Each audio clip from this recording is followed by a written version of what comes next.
Hey, what's up, guys? Welcome back to another episode of The Lowdown.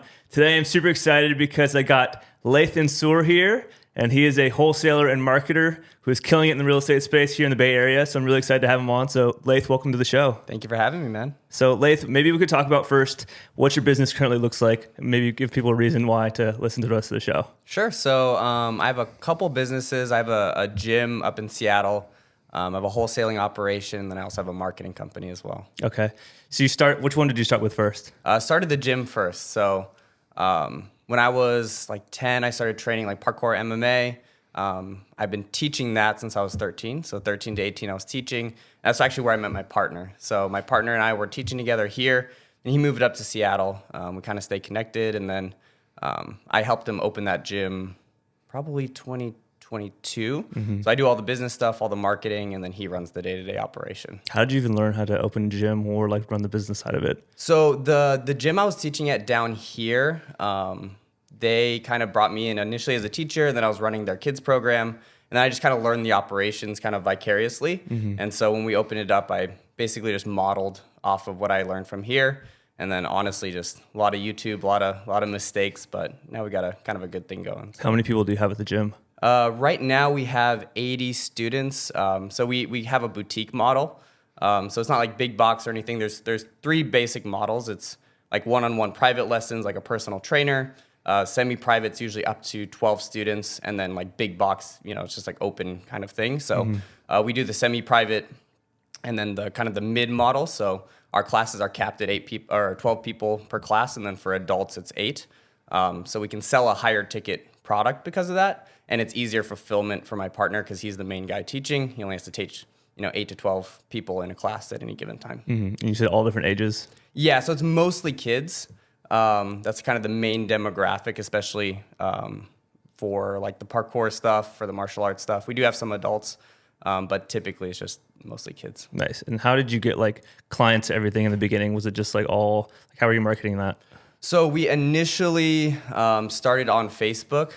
So before actually starting the gym, when I was like still in high school, I needed to make money for fighting because I used to be a fighter. And so I was doing like photography for that stuff. And then I started doing weddings and some little marketing stuff for people. So I learned kind of the basics of marketing from that. And so I kind of just applied that to when we opened the gym. We did Facebook ads, we did Google ads. Burned a lot of money, but that's how we kind of got our first, initial push of clients. Awesome. How much are you like making right now with the gym, if you don't mind me asking? The gym right now, we're doing about 20 to 30 grand a month, and it's a 60% profit margin. So me and my partner will take home, 70-ish each. Nice. Do you plan to open more gyms over here? Here, I don't know. So the thing with the Bay Area too is there's a lot of zoning restrictions, and so it's really hard to open a space here. That's why most of the gyms you'll see in the Bay are in San Jose because they have less zoning restrictions. So the Bay is a little bit trickier. I do want to open another one probably in Seattle. Ours is about 20, 30 minutes south, and so we want to move kind of more into the metro area. So we do want to do that. It is just, a little bit capital intensive. And then the main kind of issue is finding people who are competent enough to teach. So we have to home grow everybody. And so it's, a 2-3 year long proposition to get somebody good enough to run a location. Awesome. What was the biggest lesson you've learned from opening that business? I mean, the biggest, I think, overall on all the businesses is finding really good partners. So all my business I have really amazing partners that, run the things that either I'm not good at or, they're just rock stars at. And so that kind of has let me do what I like to do, which is, open businesses and scale businesses. So that's definitely been the biggest thing is partnering with the right people and then letting them do what they're good at, and I'll do what I'm good at, and we all win together. Yeah, I agree. I think I always tell people that also. It's like you got to find partners who complement the things you're good at and vice versa, because you can meet the nicest person in the world, and if you guys are both really good at marketing, if you guys are both really good at raising capital, then obviously you guys are going to both be lacking in other areas that you both suck at. Yeah, 100%. Did you always have an entrepreneurial mindset growing up, or like how did you experience this? Was anyone in your family an entrepreneur or open businesses and stuff like that? Family-wise, I mean, my parents are, pretty traditional as far as like W-2. They're very supportive of me kind of, going a less, I guess, traditional route. But I think I've always kind of leaned towards that. I never went to public school, so I was homeschooled my whole life. Awesome. I graduated early because school, frankly, I kind of sucked at it. And it just wasn't something that I had any interest in. And so, like I graduated, I think I was 15 or 16, and I was like, okay, do I do community college? Do I go the traditional route or do my own thing? And the idea of doing more school, I was like, I'm good. So, from there, I basically made the decision, like, okay, I'm gonna do my own thing. I think for me, like, school it's like, you have to make a return. Mm-hmm. And I think a lot of times, and nowadays especially, there's a lot of social pressure to go to school. And you do it without thinking about, the investment that you're putting in, and then what the kind of the proposition of getting something out of it. Mm-hmm. So a lot of people go to school and, it's super unfortunate, but get into a lot of debt and, you're stuck, right? And so, for me, it just didn't make a lot of sense. I think it can make sense for people for sure. But when I really thought about it for myself, like outside of the pressure of other people telling me I had to do it, it was like, okay, I was going to do kinesiology. And I was like, okay, spend however much money on that to basically do the same thing with the gym that I'm doing already, right? And so, I was like, okay, let me get a more efficient education in the things that are more relevant to the things that I want to do and my goals. So I still spend money on education and all that stuff, but I think for me, I rather learn from people doing the things that I want to do. Versus kind of, in my opinion, like a more diluted kind of thing. That's pretty crazy that you had that mentality and you realized all that at such a young age, because I feel like people, even in their 20s, late 20s, once they're done with school, like even now, I feel like I'm just finding myself. And so it's crazy to think that you were even having that like kind of mindset at such a young age. It was, I don't know. I mean, I was surrounded by a lot of people who, were a lot older. And so I don't think I had a lot of the pressure, from peers that, there still was, but not a lot, in comparison to, someone who went to a regular high school and all their teachers are telling them they have to do it. And, my parents were very supportive. And so they were like, yeah, do whatever. Just, don't do nothing, but do what you want to do. And so far it's worked out. Yeah. Honestly, whenever I have kids, I would definitely, at this point, knowing what I know now, never be like, oh, you have to go to college. You have to become a doctor or whatever. Like if they really want to, obviously go for it. But I think there's just so many successful people.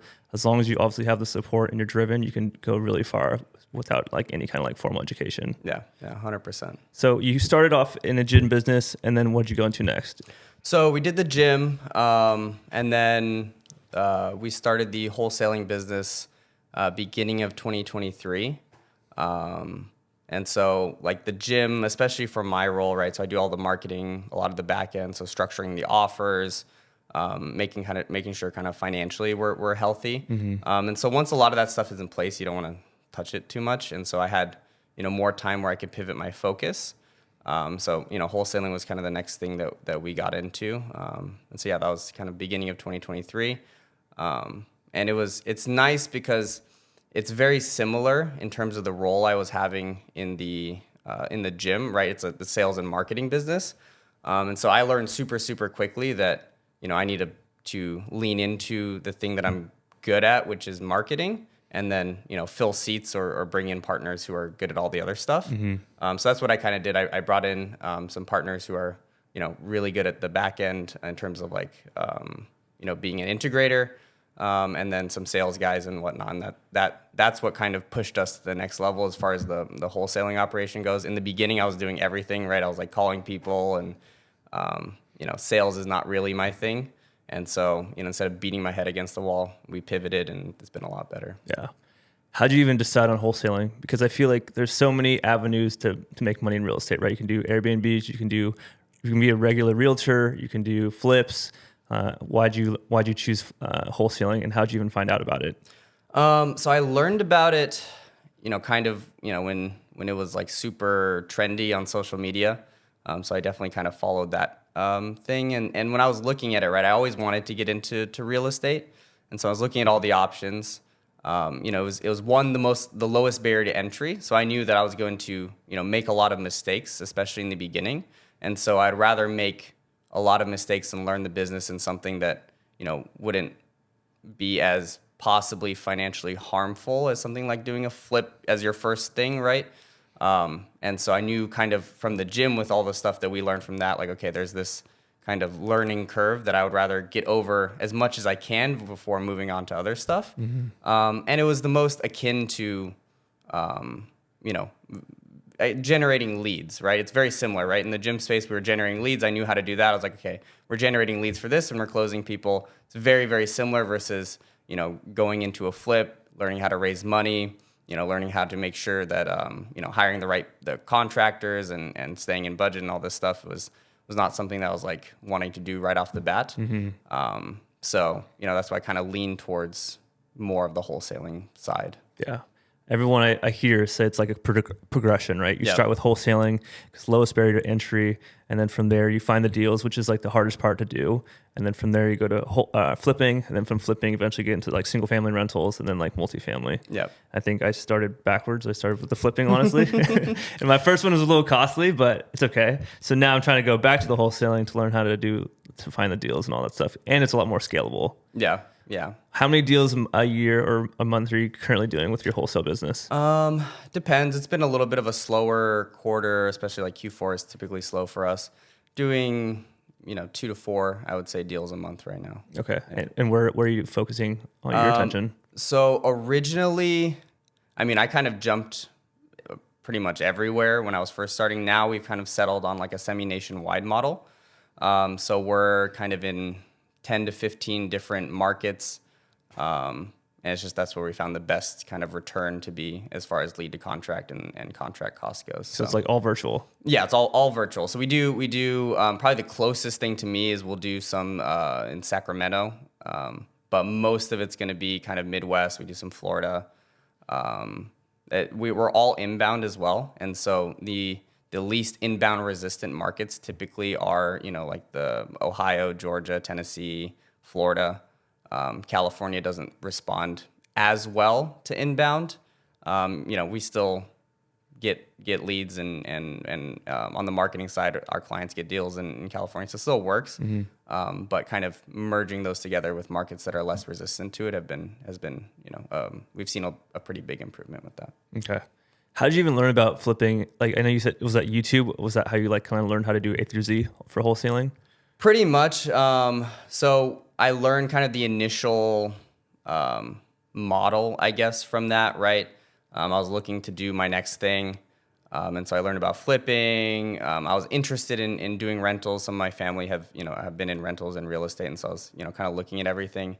And then, I learned about wholesaling, went to an event for it and was like, okay, let's give it a shot. So I joined a coaching program for it. And yeah, that's how I started. That's how I learned and kind of got the initial structure for how to do all of it. Walk me through your first deal, because everyone's first deal is always the hardest. How long did it take to get it? Give me all the details on it. Yeah, so the first deal I got, I think I was 5 or 6 months in. So it definitely was a grind. We were doing SMS, only SMS at the time. What's SMS for people who don't know what that is? So basically, you pull data. We used kind skip tracing at the time. They pull data, county records, motivated sellers who are vacant, tired landlords. You get their phone number, you get their address, and then we use a mass texting platform to basically send them all a text. So that's how we generate the leads. We get a positive response, and we try to get them on the phone. So that was the only marketing channel we were doing at the time. So yeah, it was probably 5 or 6 months in, got the lead in, and we were in, just Indianapolis. So this lead was, I believe, yeah, that one was like in the heart of Indianapolis. That one it was funny because it was a lady who she owned 170 rentals. So she was super experienced, knew I was a wholesaler. And so it was kind of a different conversation. So it was a little interesting for our first one. But she was cool. She was like, we know we were going to make money on it. She just wants to make sense for everybody. Mm-hmm. So we got it under contract. We initially thought that it was going to be like a $50,000, $60,000 rehab. And she hadn't been to the house in like a year or two, right? It was just completely vacant. She left it. And so we sent a guy to go walk it, and there was a giant crack in the foundation. Ugh. And so it immediately went to like $130,000 rehab. So then, we had to kind of educate the seller, bring her down.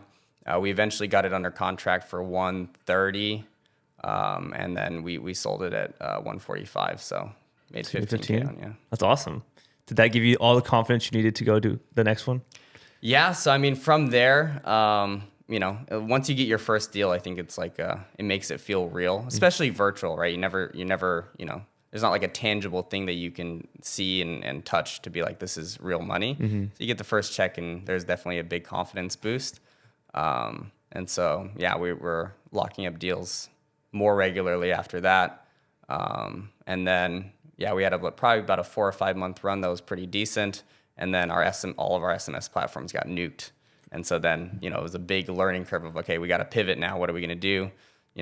Hired some cold callers, didn't really work out so well. And then we pivoted to inbound and took off from there. Is it because all the regulation came out for the text blasting? Because Yeah. I know right now there's a lot of stuff that's coming out, and so everyone's saying that like text blasting is not going to be like working anymore. Yeah, I mean, I know some people who are still doing it. It's definitely, if you do it right, can still be viable. But for us, it was basically that. All the carriers blocked all of our numbers. We lost all of our conversations with all of our leads.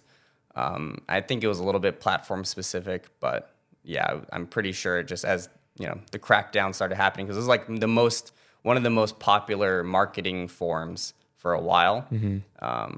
And so, yeah, as people catch on, we basically just became useless in terms of that. Were you using launch control at the time? We're using Smarter Contact. Okay. Yeah. Is launch control still a good one? I've never used it, actually. I know some people who have, and they it's definitely cheaper. But yeah, we've only used Smarter Contact pretty much. Okay. Yeah. So you did that for a while, SMS, then you got into cold calling. Now it's all 100% inbound. Yep, all 100% inbound. We're only doing Facebook and YouTube ads right now. Okay. Yeah. For people who don't know what this is, it's like there's different marketing channels. So like in the beginning, you kind of do outbound marketing because it's typically cheaper, right? Yep. And so that can be like SMS, like sending text to people, sending out calls to people, or cold calling.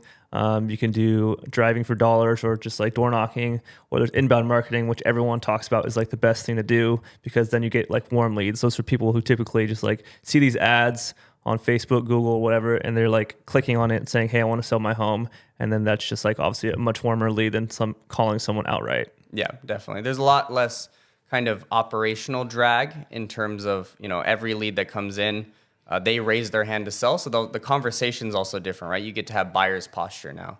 So whereas, when you're cold calling somebody, they're like, well, you called me, right? And they have kind of, they're on the pedestal when you're talking to them. It's the opposite with inbound. And so, they're raising their hand to sell. Typically their motivation is higher. And so you get to kind of have the posture where, you can educate them and you can, work with them on their price and whatnot a lot easier than, something like outbound. Definitely outbound still works, but, for us, that switch is super, super noticeable for sure. How did you even learn how to do inbound marketing? Because everyone I talk to or hear says that inbound marketing is a very crazy thing to like figure out. So it's hard. And I think it's expensive if you have to hire other people to do it, right? And that's why we started a marketing company. But I knew how to market from the other businesses. And so, bringing that over and learning how to target people and call out to the right people and create some kind of emotional resonance was already something I knew how to do. And so, I just kind of piggybacked off of some people in the space who were already, doing it, learned some tricks of the trade, I guess, and it was pretty easy for us to apply and kind of optimize on our own. So, it was definitely a lot easier to do that just because of the background already. And then, and just kind of trial and error from there. How much do you spend on marketing a month? Right now, we're spending probably $7,000 to $8,000 a month. Okay. Yeah. Okay. What's your ROAS on that? Which is return on ad spend, or because typically you want to like make an X amount of that you spend on marketing. Yeah. So right now, trying to think. So for December, I know we have probably around 70-ish K, I think, closing. So we're right around the 10%. It does fluctuate, or 10 times. So it does fluctuate. Some months will be better than others, but yeah, right now I think for December we're at around 10%. It's pretty 10 solid. times. That's awesome. How do you, or where are you running the ads right now? Is it all on Google, Facebook? All Facebook. So Facebook, and then we just started YouTube. So if you can do Facebook right, it's a nice kind of medium in terms of lead cost. So our lead cost right now is on a semi-nationwide model is like $20-$30. And the leads are generally pretty motivated, and we're locking up about 1 in 20. So it's a pretty reasonable contract cost. Something like Google, PPC, you're going to get higher kind of intent, right? Because they're searching for, if they need to sell their house or whatnot. It's not disruptive content, right? So disruptive ad is you're on their feed, you stop them from scrolling, then they fill out your thing. When they're searching it, there is typically higher intent, but it's a lot more expensive. And so, if you're going to make a 20 to 30% improvement in terms of motivation, but the ads are 10 times more expensive to get a lead, it doesn't necessarily make sense. It definitely can still work. But for us, we've seen a kind of a sweet spot with Facebook. What's the typical clientele is there a specific, are they all specific age or generalized to I don't know, for Facebook? For Facebook, so you got to think per platform, right? And this is just true across, all marketing for all kinds of businesses. You have to look at your avatar for your ideal client and then model that based off of the average, the demographic per platform, right? And so for Facebook, it's typically, older people. It's definitely skewed that way. And so, we're targeting the age of a seller is not going to be really below 35. It's very, very rare. And so that's the dominant demographic on Facebook, right? And so to get in front of your ideal client is much easier to do on something like Facebook versus TikTok. It still can work, but it's way more skewed in the opposite direction, right? And so in terms of lead quality, you're just, it's like statistics, right? If your ideal client is most of them are on Facebook, you want to market on there. So for us, that's kind of been true so far. What does your ad or whatever look like on Facebook? It's tricky because we're changing it kind of constantly. Is it a picture or a video? Right now, pictures are performing by far the best. So for us, we're calling out motivation, right? And so a lot of marketers who run ads for other people, or even just lead generators who are selling to PPL clients or whatnot, they're motivated to get the cheapest lead cost possible because it raises their profit margin, right? And so a lot of the ads are hey, we'll pay over market rate or get an estimate on your home, but those leads aren't necessarily motivated, right? They're coming in for the wrong reason. And so for us, we're targeting people who are highly motivated, right? So we're calling that out, right? If they're in some kind of financial pain, probate, divorce, something like that, right? We're calling that out. And so it resonates with those people. And then we're also calling out the property condition, right? So, if there's fire damage, flood, there's hoarders, squatters, something like that, we're calling that out. And so when someone, reads through it and they're oh man, I'm, in a situation where I need money fast and my house, there's a squatter and I can't sell it on market. This is perfect for me, right? And so when we call those things out with the copy and the creative, we have a higher concentration of motivated leads. But yeah, all images for right now, that does the best. And it just says do you want to sell your house or? So the images, we're rotating them. Typically, you're going to want to have something. Again, it's all about resonating with the person, right? So if you're running, an ad in a local market, so it's the Bay Area, you want to take a house that looks like a Bay Area house and put that in the ad because then they're oh, that looks like my house, right? And then you have the copy to confirm that you're calling out to the person. So you're calling out the thing that they own, which is their house. It looks like their house. Then it calls out to their situation. So those are the main two things, right? Is kind of that familiarity and getting them to then push to the lead form. Yeah, I can see how it's very complex. You got to obviously think about all these different things. Oh yeah. Do you think someone's like myself? I'm just trying to get into wholesaling now, or I'm a flipper trying to get more off-market leads.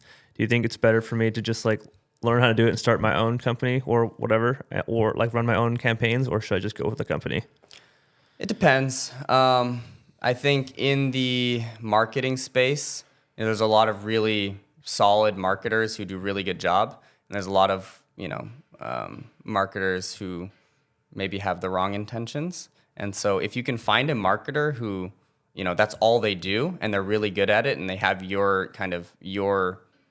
company's best intentions at heart, it is the most efficient, right? You're going to cut down on the time to learn everything, right? And you're going to burn money too. So on a return perspective, that can be a lot better.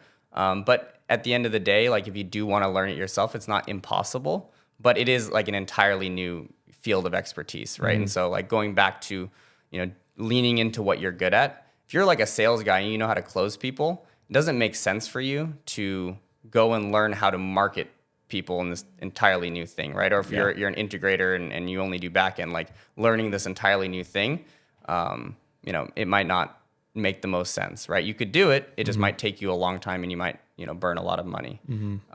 So it's not kind of a one size fits all answer, but if you have an operation going and you kind of know what you're good at, bringing in somebody with expertise, can make a lot of sense. Yeah. And that's kind of the gap that we're trying to fill as well with the marketing stuff. Makes a lot of sense. I'm still trying to figure out exactly what I'm best at. I think I'm good at talking to people, and I think that's just my biggest thing is, I don't know if it's necessarily sales, but I think that's a strength I've always had, especially in nursing. That's just like connecting with people. Yeah. And so I don't know if it's worth for me trying to learn it, but yeah. Yeah. It's like not rocket science, but kind of, it's definitely, you want to lean into what you're good at and let other people fill the gaps. And that's what I've learned in my business. And, especially nowadays with all the regulations around, like it's inbound as well, you do have to be very, very careful, because if you're learning and you don't know all that stuff and then you get sued, that's a big hit to try to learn this new thing. Yeah. So if you were to start all over again, would you still have done everything you did, or would you just go straight to like inbound marketing if you have the money for it? Definitely. I think inbound for sure. If it was just me, getting leads in, I mean, if I didn't know how to market, I probably would have paid somebody to do it and then just focus on trying to close the leads. Starting out, I think that's probably the most efficient way to go. But yeah, for sure inbound. Yeah. I'm a little biased, but no, it's good. I'm trying to figure out what exactly to do for myself, because right now I still work in the hospital. I'm a nurse, so I work in the hospital 2 or 3 days a week.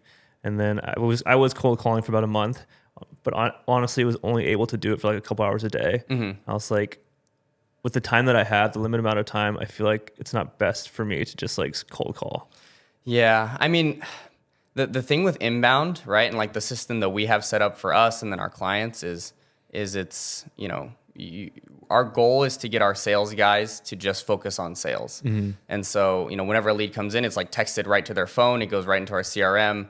And so, you're not spending time trying to get leads. You're just spending time working leads, where that's where the money is, right? And so, our guys and our clients will get, however many, from 3 to 4 leads a day up to 10, 20 leads a day. And they didn't have to spend any time getting those leads. They just can work them, right? And so you're just having the conversations with actual people who want to sell and figuring out, if we can make a deal out of it or not. So time-wise, it's a lot more efficient.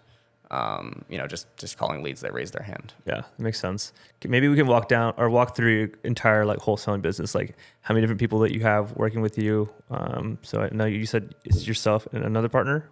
Yeah. So my kind of thing is I'm trying to inject myself as like the marketing guy in wholesaling. And so, for the main wholesaling operation in particular, I basically do all the marketing, some of the ops stuff. We have a guy on Dispo, and then we have two main sales guys that are actually calling leads, and then we have some VAs for support as well. Are the 2 sales guys, are they like an hourly plus commission, or how do you they're all one of them is partnered, so he shares in like the profit split, and then our other guys, he's just all commission based. Got it. The thing, especially with inbound, is you want an American caller. And so, getting someone commission based or hourly plus commission is a lot better than having a VA call inbound leads. Because they're accents. Accent, it's the leads can be at a premium, right? And so you don't want to kind of risk blowing up a lead because a foreign caller can't relate on the same level as an American culturally wise and an accent as well. What's some characteristics or whatever that you see the most successful, just like marketers or salespeople have? Like, I think, marketing wise, it's a very psychological game, and it's tricky because it's an art and a science, right? And so there's a lot of kind of feeling, especially when you're writing copy and creating ads. There's a lot of like you're trying to evoke emotions or invoke emotions, and so it's a very kind of artistic thing there. But then very, very, you have to be ruthless with numbers. And so that's, I think, where like the struggle comes in, where you have to have both, right? You have to be able to be creative enough to figure out how to bring out emotions and ultimately compel people to fill out your funnel versus everybody else's or buy your product or whatever. But then, have the kind of the numbers kind of mindset to look at all your data and figure out actionable steps to actually make it better instead of blowing it up. So kind of the duality of that is the main thing. And that's, kind of the hardest thing marketing wise for sure, is having both sides. And so, for me, especially in the marketing company, like me and my partner are very kind of two sides. I'm very data driven. He's very artistic. And so it does work out very well for that. And then, sales wise, like, I think it goes back to the connecting with people, right? Like, especially trying to buy, people's houses over the phone, like the high pressure sales doesn't really work in my opinion. I've never really seen it work super well, and the connecting does, right? If you can build really good rapport, come from a place of authority, right? Ultimately, like you're the doctor and you're giving the diagnosis to them, right? And if you can create that dynamic, I think that's the biggest thing. So if you can connect with people and build rapport, all the other stuff you can learn. Yeah. So I was trying to figure out, is like, are all these skills, are they just something you're born with, or you can learn them all? I think like it's the Hormozy thing, right? Like everything is teachable, but some things aren't worth teaching. And so you can definitely learn it, but if you're not akin to doing maybe something like sales or connecting with people, and you're like, hey, I'm way better at this other thing, it makes more sense to bring in people who are better than you at that thing, right? And so you can learn it. I think everybody can learn everything. It's just how much time do you have to put into it, and how much effort, and does it make more sense to just get somebody who's naturally gifted or has the background? Because ultimately, scaling wise, in business as well, as at least as far as I've gotten, you have to bring people into seats anyway. And so why, beat your head against the thing that you're not good at instead of bringing someone into a seat that you would have had to eventually anyway. That makes sense. Interesting. So I know you said you're doing partial nationwide right now. What are you most excited for, or what's your plan for the next 3 to 5 years? You plan to grow nationwide? Do you want to get here and crush it here in the Bay Area? So I think, wholesaling wise, we're pretty set, kind of, the semi-nationwide thing. Our kind of roadmap right now is to double down into markets that we like and ultimately want to do flips in or hold rentals in. But for now, at least for our kind of our next year plan, we're going to stay the semi-nationwide stuff, figure out what markets we have the best returns in, and then kind of double down into those markets. The biggest thing we're learning kind of right now and adjusting our the way we're looking at things is you're ultimately selling a product, right? When you're wholesaling, you're selling a product to a flipper or a buy and holder or something, right? And so selling the best product you can ultimately gets you the the highest return. And so that's kind of the adjustments we're looking at, right? Is like with all of our data, all the deals we're doing, okay, what's the best product? What gives us the best return? And what's the most replicatable product that we can sell to somebody, right? And so looking at markets is a part of that, right? And so, kind of doubling down on markets that we can produce a really good product, and then pulling out of markets that, have a more shaky product. Which markets are the best ones and which ones are the shitty ones? For us right now, Ohio is doing really well. So we like Ohio a lot. We have a pretty juicy innovation out there right now, and a couple other deals. So we're probably going to be kind of pushing hard in Ohio, pulling out of Florida a little bit, especially with the hurricane and everything. The feeling is a little bit off there. So for sure next year, I think we're going to go hard. Why do you think certain markets do well versus others? Like everyone who tries to do wholesaling here in the Bay, everyone says like everyone's just like very savvy and no one wants to like sell their home, and versus like other places where everyone's a lot more willing.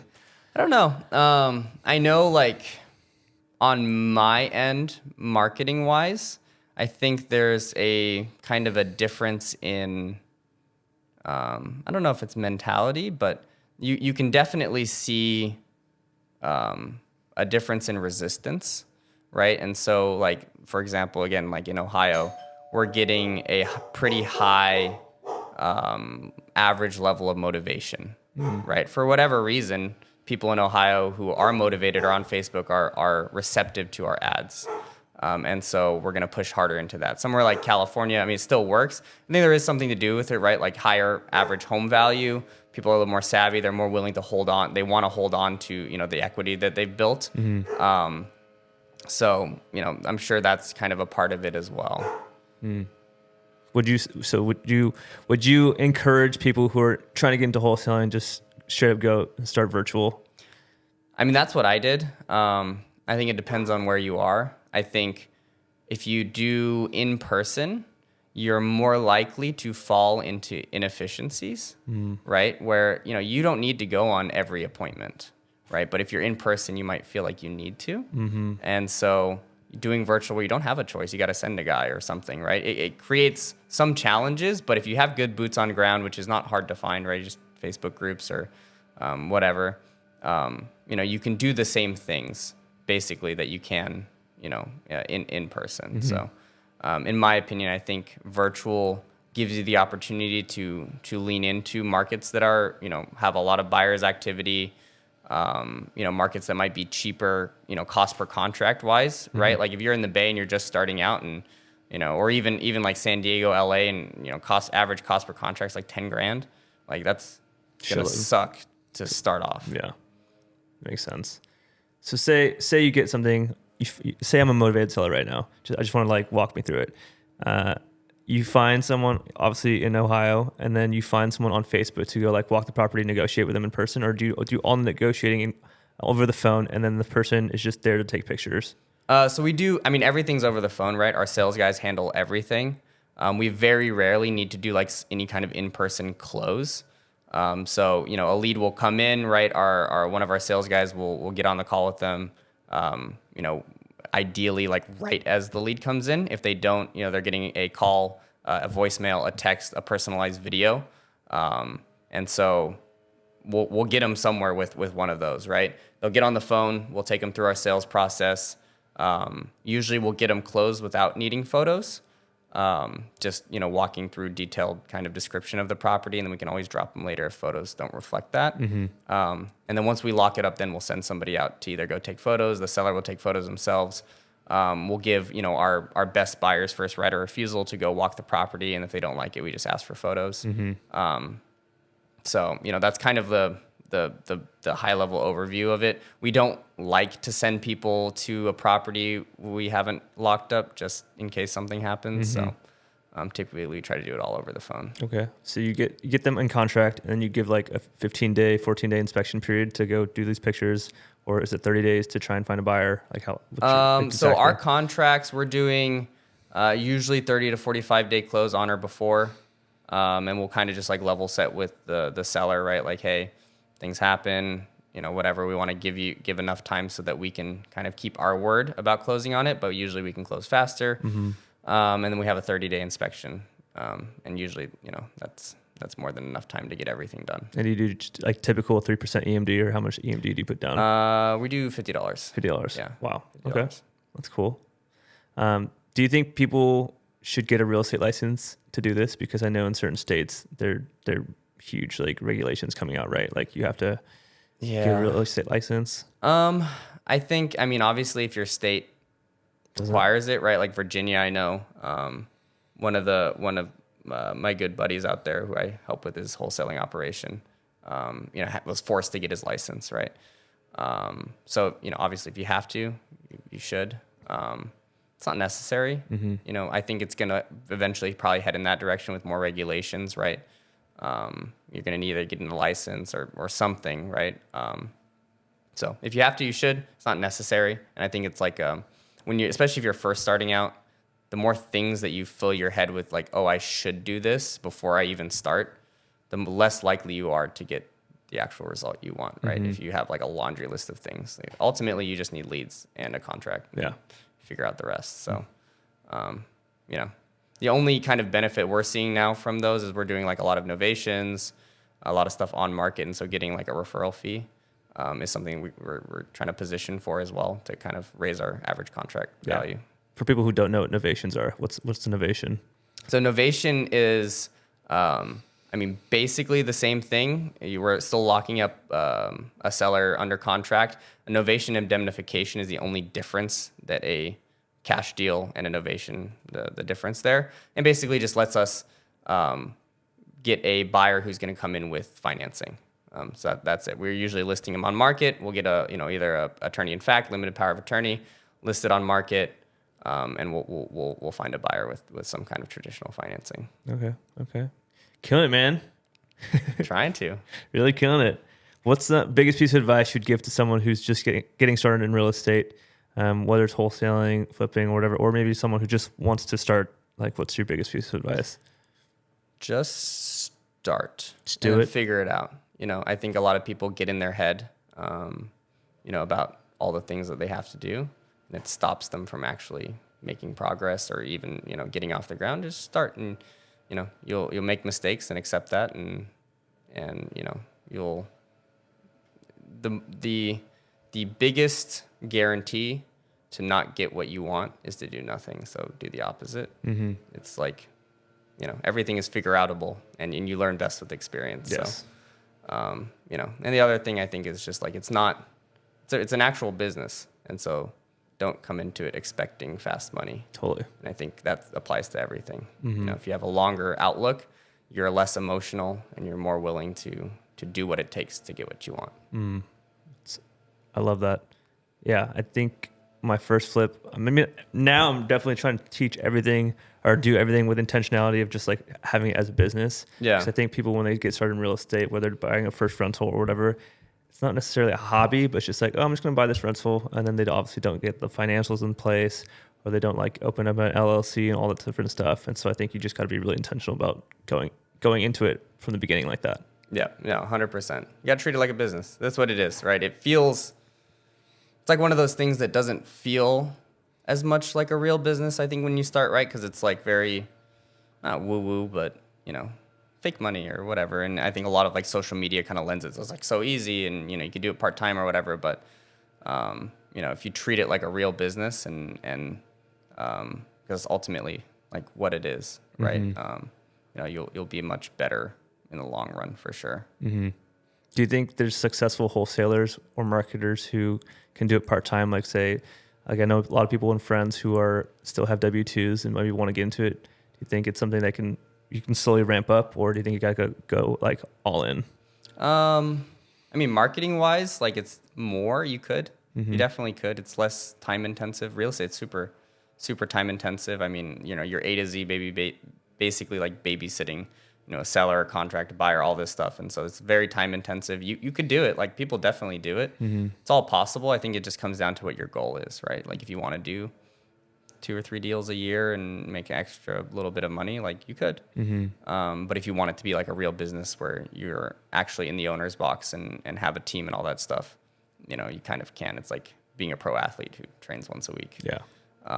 So it depends. And it depends on the model. Like, I know marketing wise, it's more it's more possible for sure because it's like less moving parts, right? If you're running ads and generating leads from somebody, it's just one person, and so the kind of time commitment is a lot less. But it's ultimately that's the side hustle, right? So it's like you have to decide: do you want a side hustle or do you want a business? They're different Totally. things, right? You're never gonna not be working in your side hustle day to day, right? It's always going to be the case. You're always going to be trading your time for money essentially in a side hustle. Yeah. And so you have to make that decision, right? Like side hustle or business. And if it's a business, treat it like a business and build it like a business. Yeah. I'm excited for that day to just be like, peace out, hospital. I'm out. Dude. But my wife's in school right now. So once Yeah. she's done with school, she said she'd give me the green light to do that. So maybe hopefully 2-3 years. Yeah. You build a good foundation. I think it's, you get a lot, the emotional involvement of like, this is your only thing. And like, this is how you pay your bills and you got to make it work. That's something to learn. And so if you have a good foundation, things are moving in the right direction, you make the jump, it's a lot easier. You're less likely to make mistakes too. Like if you're really emotional and you're like, this is how I'm going to pay my rent, like I need a deal, right? You're more likely to either take shortcuts or not focus on kind of big picture stuff. So that emotional aspect for sure, I think long run is it's a higher net benefit if you have responsibilities and stuff to do it in a good order versus jumping into it, blowing all your money, and you're like, well, going back, right? Who's your biggest mentor or someone you look up to in the space, either real estate or not real estate? For sure, Hormozy. Hormozy? Yeah, for sure. I think a lot of the business, like I like the thing that I'm passionate about is like starting and scaling businesses. And so, it's very, same thing they got going on with acquisition.com and all that stuff. Like that's what I want to get up to. And so, yeah, for sure. What's the next business you want to start? Dude, I don't know. I mean, we got the marketing company, running and that's been doing really, really well. We're just trying to scale that into a few different kind of models within marketing. And I think, we'll grow that for a good bit. And I think next I want to start doing some like business acquisition and coming into businesses and, scaling them, as a partner or whatever outside of like real estate and whatnot. Well, eventually I'm going to tell my wife we're going to start hopefully open a med spa. So maybe we can do that. Dude, hell yeah. That's sick. Med spas do really well. Yeah. Cool. How many clients do you currently have on your marketing? Marketing wise, I think like 10 or 12 retainer clients. And then we also have like some PPL clients we sell lead packs to. And then we also have some vendors that we're selling just straight leads to. So like calls and lead data. Okay, cool. Yeah. What's your favorite podcast? Obviously The Game, Hormozy. Yep, 100%. Yeah, Hormozy. I don't know. I love business. So anything business related and whatnot. That's my thing. Do you think everyone or people? I mean, obviously you didn't do it, but would you say if you had to go back in time, would you go to business school, or do you think you can just like learn it all? I mean, I don't know. I think you only know what you know. So maybe it would have helped. But so far, I learn the best from being in situations where the information I need to learn is most relevant right now. And so, going to business school, at least for me, and learning things that like I don't need to apply right away, it's harder for me to retain just personally. And so, every big kind of step I've taken or every, piece of business that I've learned, it's like, okay, well, now I need to learn how to hire, and now I need to learn how to, do X, Y, Z. Because it's relevant in the business right now. And that's where it's like stuck with me a lot better. So maybe it would have, in the long run been better, but so far I'm doing okay. I don't think like a traditional education is indicative of the trajectory of, the things that you do. Well, I think you're fucking killing it. And I know that you're going to do great things and have a lot of success in life, bro. So thank you, bro. Well, if everyone wants to get a hold of you, what's the best way for them to do so? On Instagram, the Laith Nsour. Yeah, shoot me a DM. Happy to talk marketing, business, whatever. Well, I appreciate you, Laith. Everyone, I hope you guys found value today. I sure did. Whether you have your own company, you want to do some marketing, I know Laith provided lots of great knowledge for you. So, thank you guys for tuning in. Hope you guys enjoyed it, and see you guys on the next one. I'm Thank you, Lorenzo. bro. This is Laith. See you guys. Peace.